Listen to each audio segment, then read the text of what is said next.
Today, September 15, 23. BBC News headline. Kim Jong-un Putin talks, what do the optics tell us? By Francis Mao.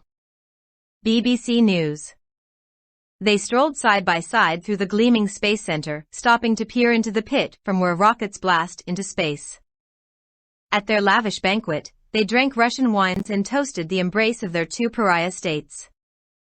And before leaving, they swapped guns as gifts, model rifles from each other's munitions lines. The optics of Kim Jong-un and Vladimir Putin's date in eastern Russia clearly underscore a relationship that is being strengthened in wartime.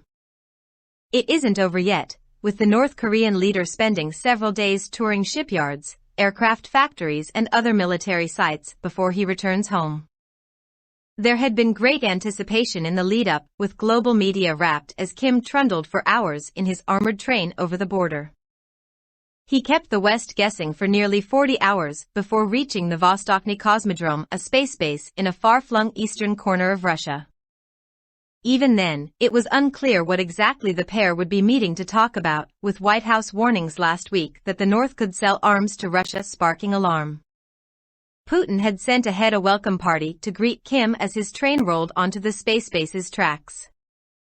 A red-carpeted, balustrade staircase was also erected mid-air, waiting for the train to pull in and for the North Korean leader to step out. Putin was waiting in front of the center when Kim drew up in his limousine. There, before flashing cameras, the two leaders shook hands, the pictures beamed out immediately by state media. Both leaders know the power of showmanship, but the supreme leader of North Korea, as Kim is known, is particularly a fan of ceremony. He is third in a dynasty of supreme leaders who have generations of mythology constructed around them, says Sarah Sun, a North Korea expert at the University of Sheffield. It wouldn't do to be seen as a run-of-the-mill, limited-term state leader by domestic audiences, who will be seeing this journey and parts of the meetings on television and in the newspaper. It's very important for Kim to have one-to-one meetings with leaders of other countries so that all eyes are on him, making North Korea appear as a more significant global player than it actually is.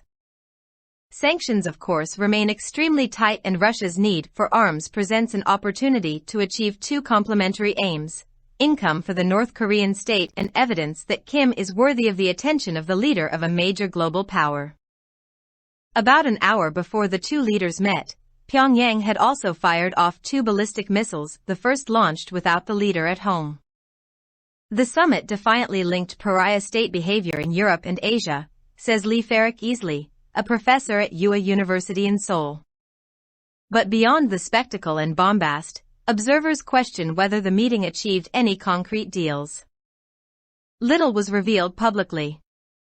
As of now, it appears that there have been no substantial developments in the public domain, says Fyodor Tertitsky, a North Korean military researcher at Kookmin University in Seoul. We observed a twofold event, a grand spectacle primarily designed for foreign audiences and undisclosed agreements behind closed doors, the significance of which remains uncertain. No detail was revealed of the feared arms deal the West is concerned could boost Russia's fight in Ukraine. And no word was mentioned either of certain gains for North Korea of food aid, economic help, or military and technology sharing, the things that Kim would have wanted, say analysts.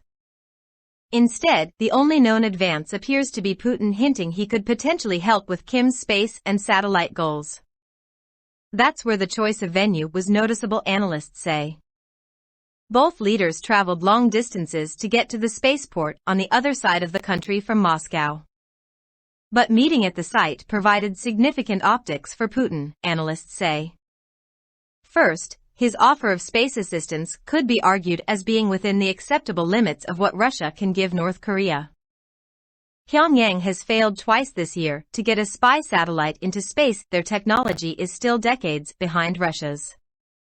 And for Moscow, helping put a satellite in space so the North can watch its enemies is vastly different to the Kremlin aiding a nuclear and missiles program banned by the UN Security Council.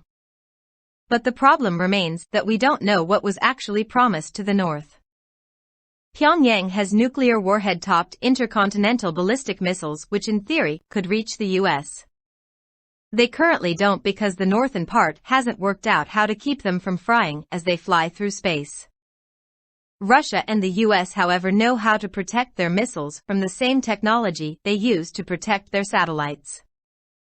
If Moscow has shared this technology with Pyongyang, the US could potentially be in striking distance. As such, the meeting this week at the spaceport is equivalent to Putin thumbing his nose at UN Security Council resolutions, says Professor Easley. This should be a wake-up call to all other UN member states about the need to redouble efforts at enforcing sanctions on Pyongyang, he said. But there remains significant doubt over whether Russia would share any of its space jewels, or even sees the North's arms as anything more than a backup supply. Even with regards to the satellite technology, Putin's statements were cautious, not an explicit commitment to provide assistance but rather a strong implication that it may be considered, says Mr. Tertitsky. He also points out the near non-existent money flows between the two despite the rhetoric surrounding weapons. Trade remains near zero according to South Korean estimates. North Korea remains reliant on China for over 95% of its trade income. This leaves us uncertain whether this summit will yield any more concrete results than the fruitless 2019 meeting did, he says, referring to the last time the two leaders met. It has been 4 years since that huddle, and for Kim this rare trip shouldn't be underplayed, analysts say. This was his first foray abroad in 4 years, as his reclusive state also begins to reopen to the world post-pandemic. Putin made sure that he would be treated handsomely, observers say.